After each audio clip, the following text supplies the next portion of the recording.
మీ business ను develop చేసుకోవాలి అనుకుంటున్నారా? మీ పరపతిని పెంచుకోవాలి అనుకుంటున్నారా? అయితే ఓకే టీవీ ద్వారా ఎల్ బ్యాండ్, ఆస్ట్రన్ band ad, scrolling ad, ad with voice overs, logo bug, video ads ద్వారా మీ యాడ్స్ ను పబ్లిష్ చేసుకోండి. సంప్రదించవలసిన ఫోన్ నెంబర్ 8520917933.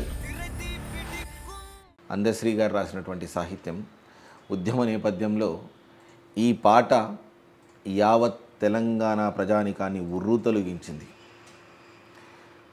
అదేవిధంగా తల్లి తెలంగాణమా తను వెళ్ళ గానమా అని చెప్పేసి ఇంకా కొన్ని పాటలు, అమ్మా తెలంగాణమా అనే ఇంకొక సాంగ్ కూడా చాలా ఉర్రూతలూగించింది.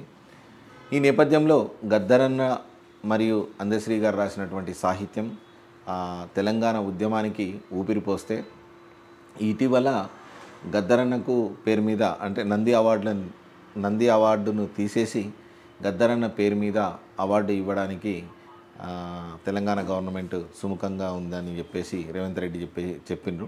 వచ్చే సంవత్సరం నుంచి గద్దరన్న పేరు మీదనే అవార్డులు ఇద్దామని చెప్పేసి రేవంత్ రెడ్డి అన్న మాట మనం విన్నాం.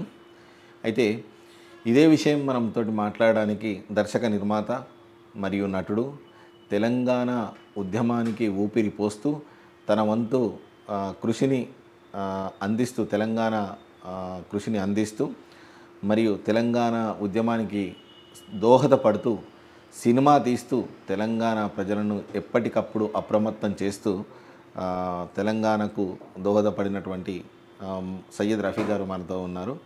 నమస్తే Rafi, welcome to okay TV.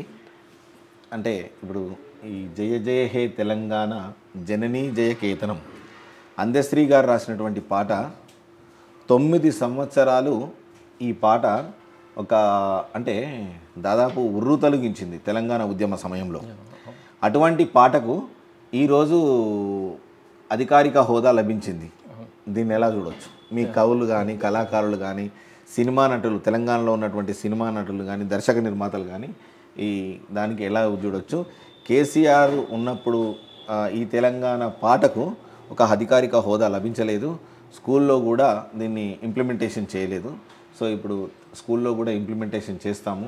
So దీనికి అధికారిక హోదా ఇస్తున్నాం, తెలంగాణ జాతీయ గీతం అని చెప్పేసి, తెలంగాణ రాష్ట్ర గీతం అని చెప్పేసి చెప్తున్నారు. దీన్ని ఎలా చూడవచ్చు మనం? అయితే జయ జయ హే తెలంగాణ అనేది వాళ్ళు ప్రకటించకపోయినా ఆ పాట ప్రాధాన్యత దానికి ఉన్నది. ఓకే. అయితే తెలంగాణ ఉద్యమంలో కూడా ఆ పాట ఎంత దాని ప్రాధాన్యత దానికి ఉన్నది. అయితే ప్రభుత్వం తెలంగాణ రాగానే గుర్తిస్తామని చెప్పి మళ్ళీ దాన్ని ఇగ్నోర్ చేయడం జరిగింది. అయితే ఆ పాటను మాత్రమే కాదు, ఆ పాట రచయితను, ఉద్యమంతో నేపథ్యం ఉన్న ప్రతి ఒక్కరిని గత ప్రభుత్వం విస్మరించబడింది. అందులో ఈ పాట కూడా అలాగే పెండింగ్ పడిపోయింది.